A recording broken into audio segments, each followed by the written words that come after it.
Thanks for having me at this lunch session. I hope you can hear me all. So I'll be sharing with you the recent developments on weak signal mining. Just very in general, weak signal mining is a technique that ideally helps you narrowing down some potential emerging issues in the field of food and feed risk.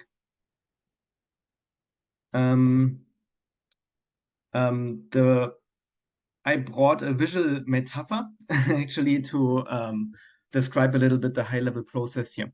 So let's assume we have a stream of unstructured texts, and those texts are associated with publishing dates, for example.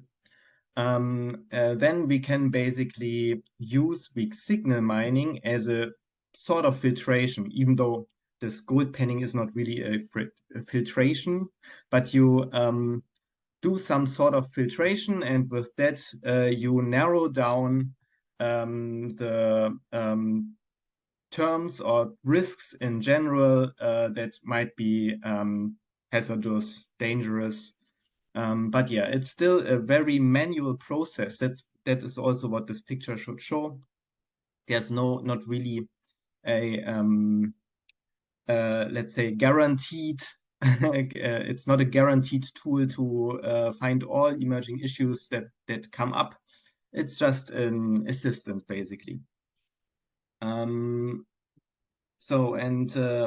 Yeah, in the spirit of the lunch session today, I brought some forbidden recipes. Please don't try this at home. And basically what I want to do with that is I want to motivate why the weak signal miner is important and where it could be of help. So this is a social media trend called NyQuil chicken. It is chicken breast cooked in cold and flu medication. And it started basically in social media as a humoristic post, let's put it that way. And then it needed a long time since it got picked up basically by TikTok in the first place. Based on this TikTok video, there was a reaction video on YouTube, and suddenly we have 600,000 views on this. And it turned from the ironic case of, and we have, of course, also this Twitter post, so all different social media outlets involved. From this ironic post, it turned into a social media challenge and eventually needed to be addressed by FDA. But it took actually a long time from when it was gaining traction in social media until this warning was filed. So ideally, we can help with the weak signal miner to find those spikes basically, or yeah, those spikes in trends of hazardous topics earlier. Yeah, if you're interested in another one, that's a more recent one. So we have also different supply chains that we cover in HOLiFOOD. One is poultry, which I addressed. And this one is more on the maize supply chain side. And it's called fluffy popcorn. It's also not such a good idea to follow this recipe because it involves raw dough. It is very recent. It just popped up a couple of weeks ago, and also this recipe gained traction very quick, and now it has 530K likes and a lot of sharings to other outlets and so on. But thankfully, we have also microbiologists active on social media and on TikTok specifically. So I got actually aware of this trend by a warning from this TikToker who started with, if you value your kidneys, please don't try this at home. And I also thought this is a very interesting response. I don't just eat things I see on TikTok because I get my medical advice from TikTok. So that's interesting, especially also for risk communication, but that's not our topic today. Just wanted to highlight it. So this is what basically we want, one part of emerging risk identification that we want to cover, but there are more to that. I'll come later to it. Now we can actually have a look at what weak signals are. Weak signals are first signs or indicators of potential changes, in our case of emerging food risks, and first signs or indicators to what could become a food risk in the near future. They are at the moment in time often being overlooked because they are not strong enough yet to trigger response from traditional monitoring tools. By the way, there are actually at the moment not really a lot of monitoring tools for emerging risks out there. At least I haven't heard of some. If you have knowledge, or in your institution you apply some tools, please contact us. We'd be interested in collecting those. And they are very ambiguous and hard to interpret and so on. And actually, the term weak signal describes it perfectly. It's on point because the weak is about that it's not in the focus of attention yet. At the same time, it's a signal, which means it is not random, and you can actually discriminate it in a certain way against noise. It was operationalized by Yoon, a South Korean researcher, in 2012 already, defining it that low term frequency and document frequency is needed, but at the same time a high frequency growth rate. And this is basically also the core definition that we use now, but we will enhance it with AI. This is how the high frequency growth rate is calculated. It's called degree of visibility. And on the one hand, you basically have a normalized term frequency in a certain period of time, and you you multiply it with the time rate. Basically what you have is that more recent more recent occurrences are valued more than distant ones. And once you plot it, so you have the degree of visibility on the Y and term frequency on the X, you get such a so-called keyword emergence matrix. And in the first quadrant, basically you identify, of course, the thresholds are dynamic depending on your data, but you basically identify weak signals that are, on the one hand, flying under the radar, being not in the focus of attention yet, but at the same time they increase rapidly.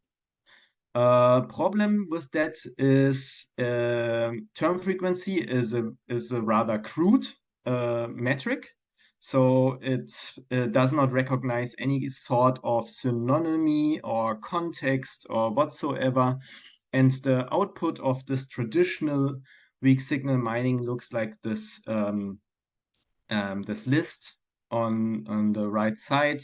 You can hardly work with it. It might help you with a vague idea, but actually my opinion is that now with the modern AI tools that we have now available, we can actually do better. And that is the research that we are doing. And so what we want to change is basically three things. First of all, we want to improve terminal frequency and turn it into topic frequency. micro topic frequency. I will talk about that in a minute, what the micro is about. Also, we also want to have a better context recognition in order to get a better idea of what this risk is about. And eventually, we want to have also support when it comes to interpreting these topics. Yeah, these are the core. This is the core of this project, and next to that, there might be some other filtering mechanisms that we want to implement. Like if we look at Reddit, for example, we could have a look at upvotes or other dimensions or observables that could play a role. So the first is coming from term frequency to topic frequency. And here, basically, it's about finding the sweet spot, because, of course, you want to have a cluster that covers basically covers a range of synonymally close terms, but is not just let's say restricted to synonyms, but also to the risk, because the risk is not just one. Yeah, it is always a combination of basically terms. So we want to keep the uniqueness of the potential emerging risk. And also on the same time, we don't want to have the topic being too big so that it can be anything, right? So an example would be the emerging issue could be the possibility for increased cases of Chagas disease. And Chagas disease is transmitted by small bugs that have different names. So we want to cover all those different names and the disease, also with the Latin recognition of it. But we don't want to have it in the cluster of bug or drowning there in this cluster. So this is why we actually need a very fine granularity, and the right-hand side should show how much topics are probably useful. This is for, I don't know, it was about 30,000 research articles that have been clustered into 4,422 micro topics. And now we want to actually look into these micro topics and see what are emerging issues there. Here is a slide about the actual value, that we don't have only synonyms, but also contexts involved. Here in that case, we still have our different names of the bugs and of the disease, but we also have Atalea, which is a little bit an odd term in this topic, because Atalea is a palm, and if you then do some research, you will figure out that the deforestation of this specific tree led to an increase in of the bugs, basically, which then, of course, might be also increasing the risk for the Chagas disease.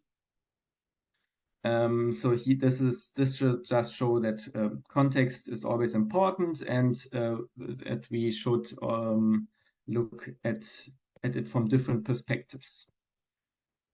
So here's the weak signal mining process, and it is implemented right now. First, we start with scraping texts. We have tools to look into news. We have also, we can connect to the API of PubMed. And social media is a little bit tricky, because it's not so easy to get good social media data. Then we have pre-processing, so we have to clean it. We are interested in, we want to maybe aggregate different data sets, or we want to or we need also to clean and format the data so that we can work with it. Then we do topic modeling with a library called Bird Topic. Susa will also introduce this in her presentation later on. Here we are creating embeddings with a pre-trained model from sentence transformers. Embeddings are basically numerical representations of the text, so that basically computers can cluster it based on, for example, something called cosine similarity, where you have the similarity of vectors defined by the cosine distance. We cluster it, in our case, ideally with agglomerative clustering. This showed the best results for those micro topics because it is a bottom-up approach. But if you throw a lot of data into it, then it's quite memory intensive, and there are other tools that you might want to use. I think I need to hurry up a little bit. Then you calculate based on what you have already, the DOV, and select finally the weak signals, and those weak signals can be interpreted either manually or with the help of LLM. And there's also a specific pipeline called term interpretation that considers the context a little bit more than the default LLM pipeline. This is basically the result that we have so far. We get the topic representation that is probably more suitable for experts. They might interpret the topics shown here as a ranked list of terms that produce a topic. They might have a better interpretation of it than the LLM does, but also we have an LLM with a specific prompt saying something like, you are a highly capable risk manager, to interpret it into risks. For now, we have not done any validation of the output yet, because this is actually a little bit tricky. And so this is why I'm already coming to the resume. So with the weak signal miner, the search window gets efficiently reduced to phenomena manifested in text that are not in the focus of attention yet, but display an abnormal increase over time. But it is still quite time and knowledge intensive, and there's no guarantee basically to either not miss topics or to produce the right emerging risks. So this is the difficulty with false positives and for true positives, false negatives and true negatives, which also makes it a little bit hard for the validation part. And yeah, also one thing that came to my mind is, so especially for the LLM interpretations, if they are just unreflectedly passed around, they might trigger some false alarms or wrong conclusions, which is also not helpful. So with that, thank you. And if you have further questions, happy to answer them.